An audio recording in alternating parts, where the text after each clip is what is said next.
Está na hora de conversarmos aqui, fazermos uma entrevista neste momento, como eu prometi para vocês, com o Dr. Victor Fernandes Santos Rodrigues, ele que é gastroenterologista da clínica Dr. Salvaro. Dr. Victor, bom dia. Bom dia, Vander. Tudo bem?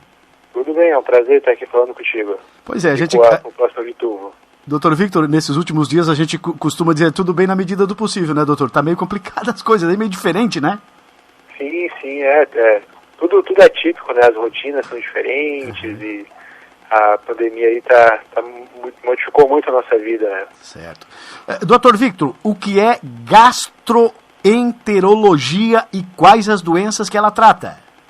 Então, assim, Vander, a gastroenterologia, ela é uma especialidade clínica, né, da medicina, que ela trata as doenças do aparelho digestivo, tá? Então, é uma especialidade que ela é bem ampla e trata diversos órgãos, né? Então ela trata desde sintomas e doenças do esôfago, do estômago, do intestino e do intestino grosso, além de doenças de órgãos relacionados, né? Que os principais é o fígado e o pâncreas. Então a gente trata questões de refluxo, a gente trata doenças do estômago, úlcera, gastrite, a gente trata doenças do intestino, né, que aí a gente tem uma série de doenças, né, trata os sintomas de constipação, de diarreia.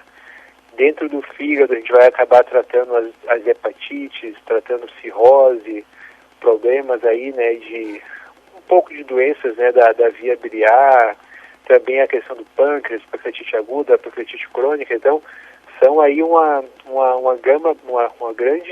grande número de doenças que nós gastroenterologistas nós tratamos. Então a gente tem ali uma atuação bem ampla nessas doenças do aparelho digestivo. Puxa vida, é um segmento com problemas, que trata problemas bastante amplos, né, doutor Victor?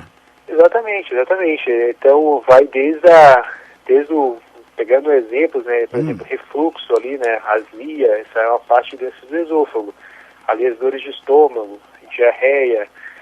Então é muito amplo, né? Assim como algumas doenças que não dão tantos sintomas, como algumas doenças do fígado, que são doenças aí que às vezes elas não apresentam sintomas e podem causar doenças graves como cirrose, né? Então a gente tem uma atuação bem ampla. Exato. Uma curiosidade, a cirrose ela pode ser adquirida pela pessoa só através do alcoolismo?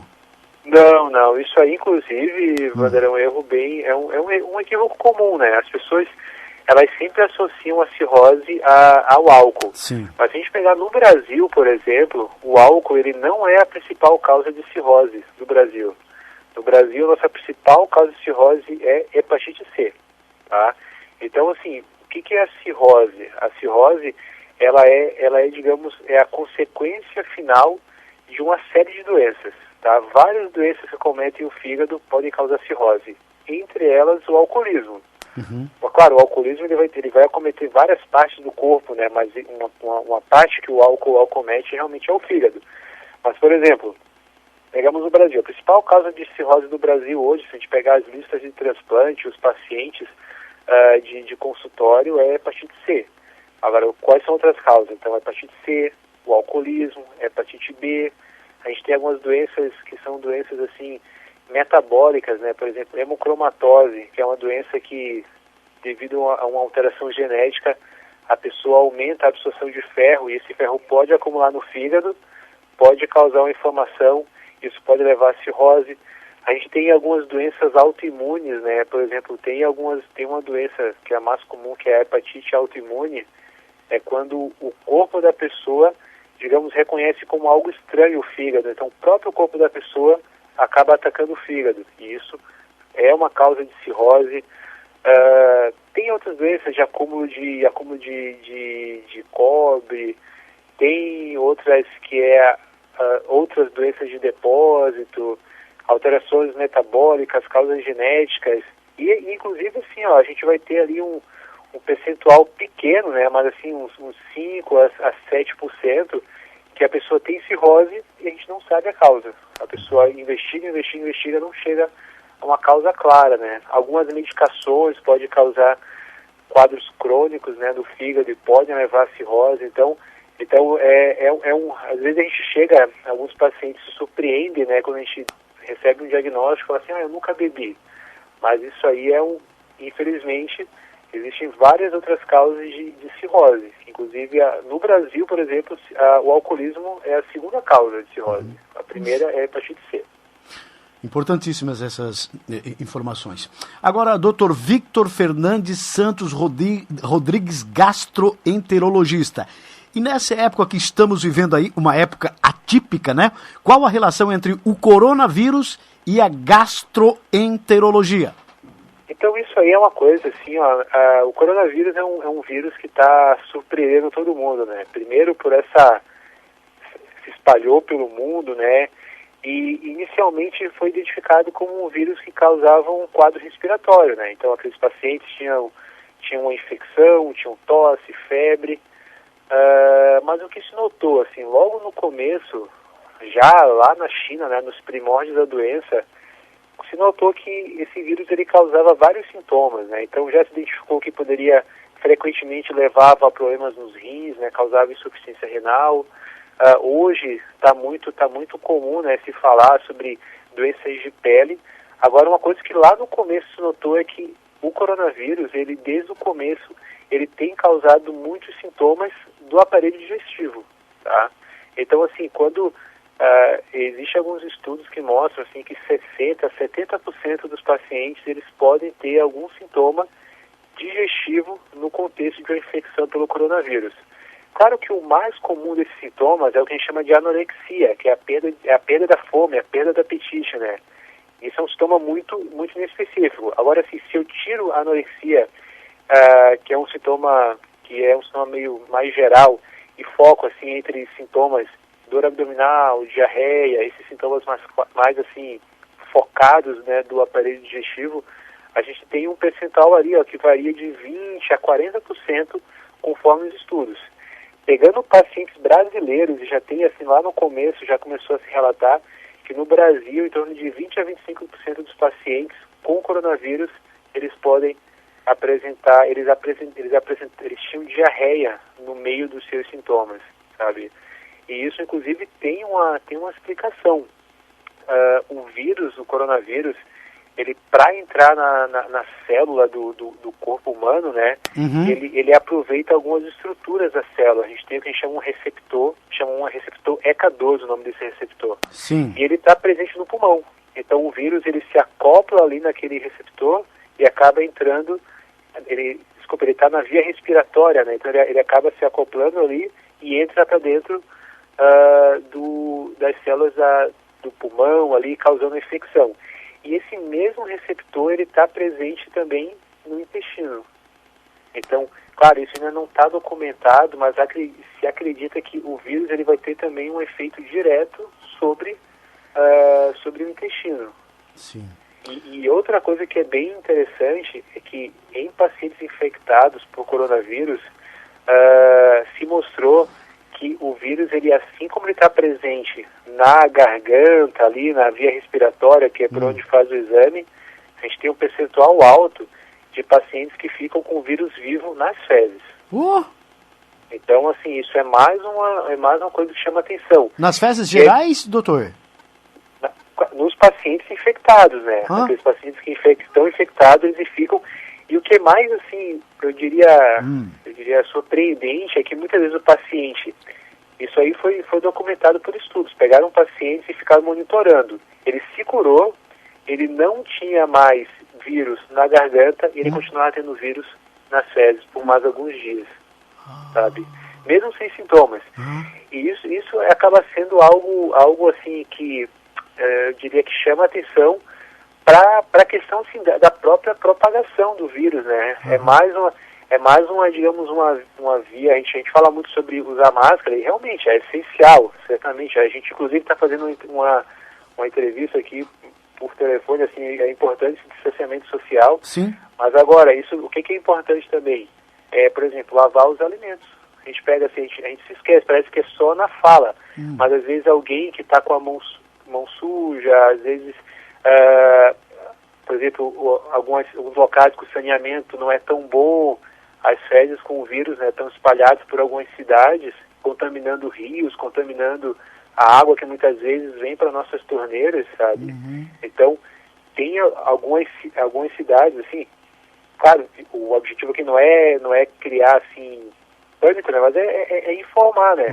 Pegaram algumas cidades, por exemplo, que estavam com o vírus, com o maior número de pessoas doentes, e analisaram a água dos esgotos, a água dos rios, e se detectou o vírus ali. Então, daqui a pouco aquele vírus ali, a pessoa bebe uma água de um rio, a pessoa sabe, pode se contaminar, às vezes de uma maneira improvável. Então isso reforça os cuidados que todos devemos ter, né? Então, por exemplo, vai beber uma água, assim, tentar beber uma água mineral, ferver a água, passar por um filtro, né? Esse tipo de cuidado acaba sendo importante. A própria higienização dos alimentos, além de um cuidado essencial, né, para combater várias doenças, inclusive agora a gente se surpreende que o coronavírus também é uma maneira de se prevenir também do próprio coronavírus. Puxa vida, que informações importantes. Agora, doutor Victor, eu quero fazer uma pergunta para o senhor, que é uma curiosidade minha. Pode falar. Eu não sei se o senhor vai ter condições de responder. A pessoa pegou o coronavírus, se curou, ela fica imune? Pois é, assim, ó, isso aí é uma questão, assim, se debate um pouco isso, sabe? Existem alguns relatos de pessoas que a princípio se recontaminaram, tá? Mas, assim, esses relatos, as pessoas se recontaminaram, mas a grande maioria, ou se não todos, não tiveram sintomas, sabe? Então, assim, isso aí a gente não pode ainda falar categoricamente, porque a gente precisa de tempo, né? Por mais que a gente já esteja espalhado, a doença ainda é uma doença nova, que os conhecimentos precisam ser adquiridos. Mas a informação que nós temos até agora, assim, as evidências é que as pessoas que adquirem o anticorpo contra o coronavírus, ela fica imune. E pelo menos ela fica também mais segura quanto a quadros mais graves, né? É que nem, por exemplo, algumas vacinas, elas não impedem a contaminação, mas impedem formas graves da doença, porque a pessoa já está preparada para combater. Então, é isso, sabe? Então, a pessoa adquire o anticorpo, a chance dela se infectar é muito menor. E as pessoas que têm se infectado, elas têm apresentado quadros muito brandos, né? Às vezes elas só ficam com o exame positivo, sem necessariamente ter sintomas. Claro que, assim, o tempo dessa imunidade, a gente não sabe. Uma coisa que causa preocupação no coronavírus é que o coronavírus é um vírus que sofre muitas mutações, né? Sim, isso. Então, por exemplo, já tem estudo mostrando que o vírus aqui que veio para o Brasil, os primeiros vírus, era um vírus que ele tinha um perfil genético parecido com o vírus que estava na Itália, que era um pouco diferente do vírus que começou lá na China. Então, essas mutações vão acontecendo. Agora, se essas mutações, se um vírus diferente vai causar uma doença, se a pessoa teve um contato com o vírus, daqui a pouco viaja e pega um vírus um pouco diferente, se ela vai ter a doença também, isso aí a gente vai ter que esperar um tempo ainda para ver. Certo. Exatamente. Muito, muito boa. Gostei muito da resposta do senhor, Dr. Victor. Agora, para nós fecharmos a entrevista, essa entrevista muito importante para todos nós que estamos ligados com o Dr. Victor Fernandes Santos Rodrigues. Com relação aos cuidados que devem ser tomados, eu acho que a pessoa que já teve também, se recuperou, deve continuar com os cuidados, né, Dr. Victor? Exatamente. Então, assim, eu acho que isso é importante para a pessoa. Às vezes a pessoa que já se recuperou, ela às vezes assim fica tranquilo, não vou pegar mais, ou pelo menos não vou ter um quadro grave. Mas ela tem que ficar atenta que ela pode também contaminar, né? Então, tem alguns relatos assim, de pacientes que se curaram e ficaram uma semana eliminando vírus nas fezes. Então, às vezes a pessoa ainda está eliminando, assim, pode estar com o vírus na mão, pode estar, então ele precisa também continuar passando álcool em gel, higienizando a mão. Claro, um cuidado básico, né? Sair do banheiro, lavar a mão, isso são coisas que todo mundo deveria fazer, né? Mas isso aí é mais importante ainda para um paciente que tá se tratando, né, e está curado do coronavírus, porque ele pode transmitir também. E lembrando das pessoas que não têm ainda a doença, né, higienizar os alimentos, tá? Por exemplo, o próprio mercado, né, a gente vai no mercado, o que a gente faz? A gente fica pegando nas frutas. É uma coisa, uma prática, a gente gosta de ver, sentir ali o alimento. Chegou em casa, lava bem o alimento antes de comer, né? Dá preferência, às vezes, assim, alimentos cozidos, né? Que são a forma, o calor, ele elimina o vírus também. Então, são cuidados essenciais, né? A água, dá preferência de tomar uma água mineral, então água que passou por um tratamento, foi filtrada ou foi fervida. Então, esses são os cuidados adicionais, né, ao uso de máscara e a higienização das mãos que a gente tem em refoquejo, que é uma coisa que já está bem disseminada, né, entre as pessoas. Exatamente. Até inclusive esse final de semana eu estive conversando com algumas donas de casa, não só as frutas, né, e verduras e tal, mas também esses pacotinhos, né, que esses alimentos que vêm embaladinhos, todo mundo às vezes passa lá, pega, então estão lavando antes de colocar na geladeira. É importante agora mais do que nunca que isso realmente continue, né, Dr. Victor? Exatamente, é importante, sim. Dr. Victor, e as pessoas que queiram fazer uma avaliação, queiram fazer uma consulta, horários do Dr. Victor Fernandes? Senhora, a gente está começando os atendimentos ali na clínica Dr. Salvaro, tá? Faremos atendimentos nas terças à tarde ali, tá? Sim. A gente também estou em processo de entrar também no corpo clínico do Hospital São Sebastião. Sim. Para a gente fazer avaliações de pacientes internados, fazer endoscopias ali também.